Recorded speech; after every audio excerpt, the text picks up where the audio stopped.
Welcome to this episode of Financial Perspectives. Today we're diving into a topic that is more top of mind, especially at this time of year, and one that affects almost every investor throughout the year: tax strategy. Specifically, how managing taxes fits into your overall financial plan and making sure the decisions you make support the plan. Whether you're facing something complex like selling farm ground, selling a business, or receiving company stock, or if you're simply trying to decide between a mutual fund and an ETF, taxes show up at every stage of an investor's life cycle. Joining me to begin the conversation is Senior Lead Advisor at Boster Group, Marcus Iwig.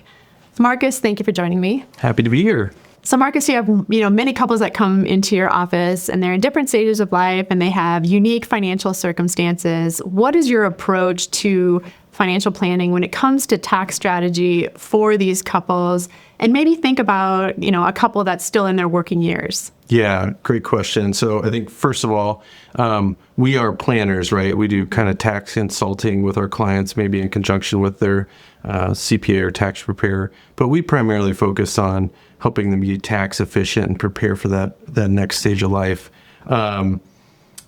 So yeah, I think it's important to remember that everybody's different, and the way they accumulate money, the way they plan to spend it is all different. And often you can read articles in our industry that, give tax strategies and things like that, and they're really in a vacuum. And the reality is every client we work with is different in some regard. So that's the first thing. And you have to really understand their goals. Tax planning needs to be additive to an overall financial plan and their goals. You don't want, as we like to say around here, the tax tail to wag the dog. And it's easy to maybe kind of start to let that happen. So that's kind of the big picture stuff we're thinking about. Maybe the best thing to do is just kind of draw out a couple examples here just to highlight just how different things can be, even though on the surface they look similar. So yeah, I love that. Imagine we have two couples, couple A and couple B. Couple A has been working for maybe a few different organizations throughout their career, and they've been that consistent saver out of their wages all along the way. And most people save in a couple different buckets. We throw around the terms qualified, which really just means tax preference, generally pre-tax. Your 401k, you put money in out of your wages, and that's not taxed when it goes in. It's taxed when you spend it later and it comes out of the 401k. So couple A maybe has $2 million in 401ks. Again, that's all pre-tax. And maybe they've also saved some of their wages after they've maxed out their 401ks, because there's a max on that too. And maybe they have $2 million in a brokerage account that they've invested all along the way. And that, now keep in mind, a brokerage account, you're going to be taxed on the gains in there, usually at a more friendly rate, somewhere between maybe 0% if you're lucky, but 15 or 20% generally speaking. So they have $4 million total.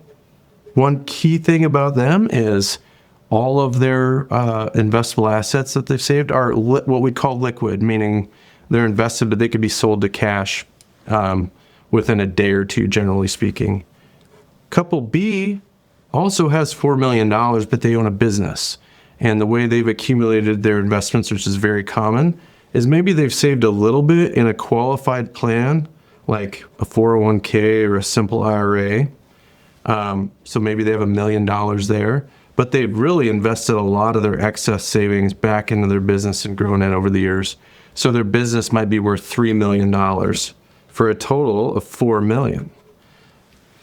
Now their business, the key differentiator here is it's not liquid. We have a sale event that has to happen to create the liquidity for them to spend in retirement.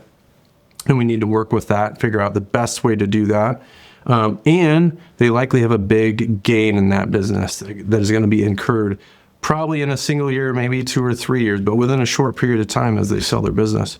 So as we think about working with clients in their working years, we're thinking about how do we create tax diversification and liquidity to make all their goals come together as they plan for retirement. Yeah, and there's intricacies around that, right? And we have some, tools in our toolbox that can help them with that. I mean, clearly they've both been working hard, right? And have retirement goals or legacy goals. So what if you get to that point now where it's retirement or you have a big taxable event, in the case of couple B with the $3 million business? How does the planning shift then in that phase? That's a great question.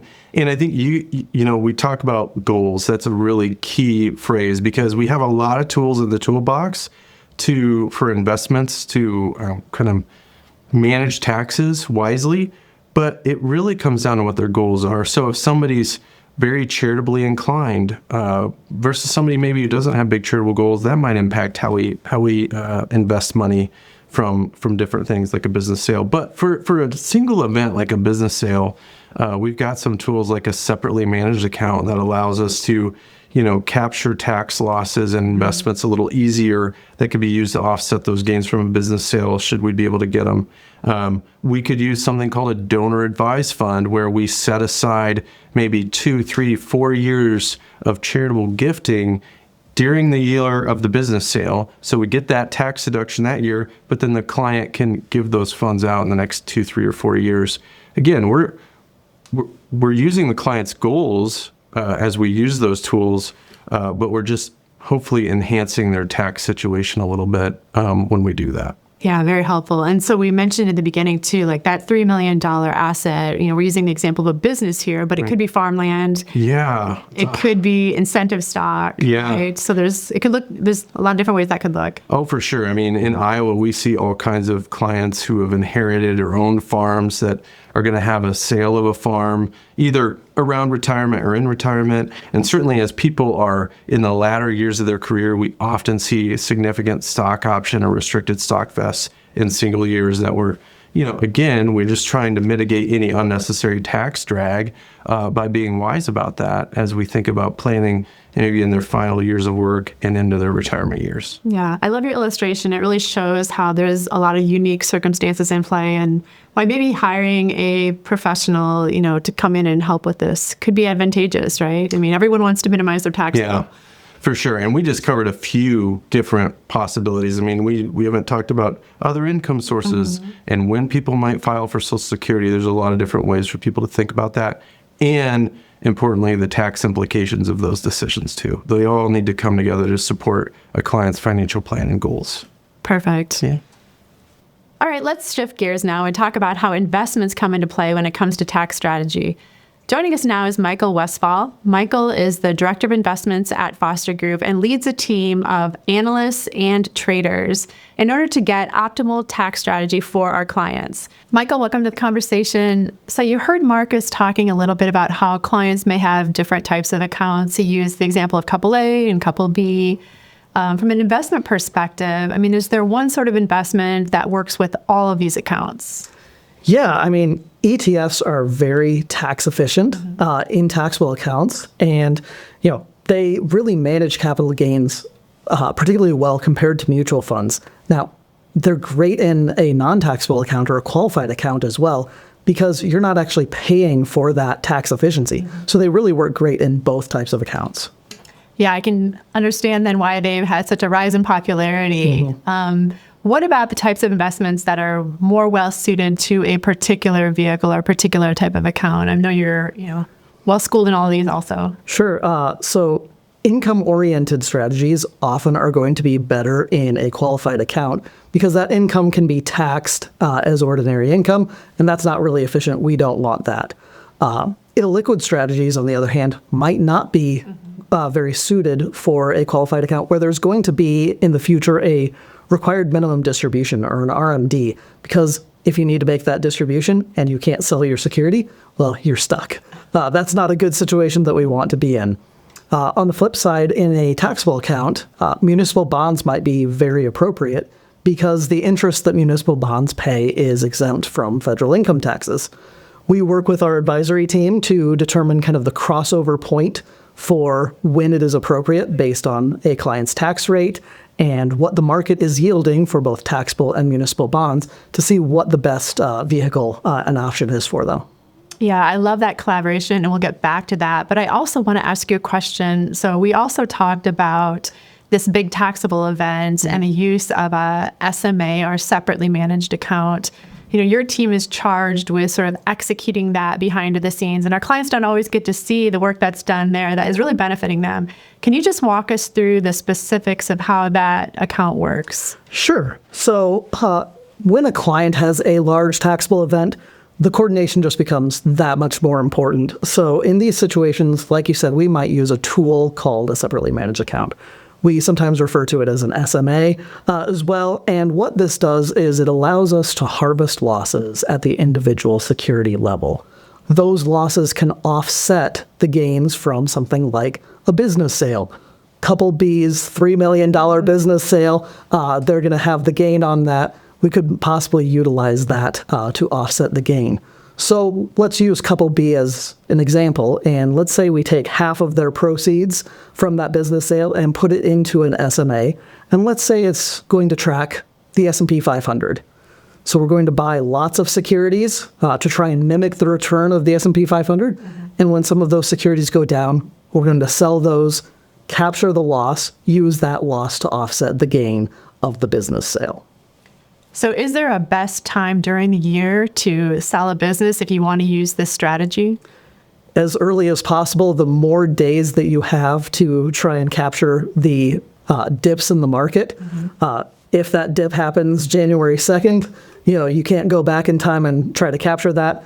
But there could be dips at any time of the year. Just the more days, the more probability we have of getting more losses. But we can still do it even today if we needed to. So I know the way that we're organized with this centralized portfolio management function is a bit unique to Foster Group. And so it requires, some collaboration between your team and the advisory team, Marcus. So maybe kind of, tossing it back to you, how do you work with Michael and the portfolio management team to benefit clients when it comes to tax strategy? Yeah, well, it's great because we get to spend our time focused on building plans for clients and all the things that we can help with there. And then we get to go to Michael and his team and give them kind of the fact set and figure out what type of investment tool is going to be most tax efficient for them. So, Michael alluded to it earlier, one thing, real example of this is as people go into retirement, and sometimes other times, but that's a very often example, their tax rates change quite a bit. And so what Michael's team does is they provide us a regular update on the break-even point between taxable bonds and tax-exempt bonds because they have different rates.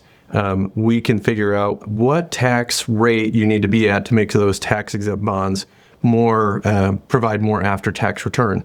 Michael's team gives that to us. We, through planning and collaboration with the client's CPA, figure out what their tax rate is going to be or what it looks like it's going to be as they head into retirement. And we can flip them into the right bond portfolio so they experience the most after-tax yield as best as we can there. So, and then, tax loss harvesting, as we know, we can see other gain events happening and things like that. We can inform his team and they'll, tax loss harvest a little more aggressively if we know we've got some gains coming for whatever reason. Mm-hmm. So it really is the collaboration, the communication, and it's ongoing and, unique to whatever client needs that there are out there. Yeah. I guess I also just want to address both of you and just ask, kind of final thoughts. You both play different roles when it comes to tax strategy for the firm, but they're both important. So do you have any kind of parting words of wisdom or final thoughts you want to leave the audience with? And maybe we'll start with Marcus on this one. Yeah, I think one thing to remember with tax is that it's usually a good thing if you're having to pay some tax, right? If you didn't owe any tax, things probably haven't gone very well.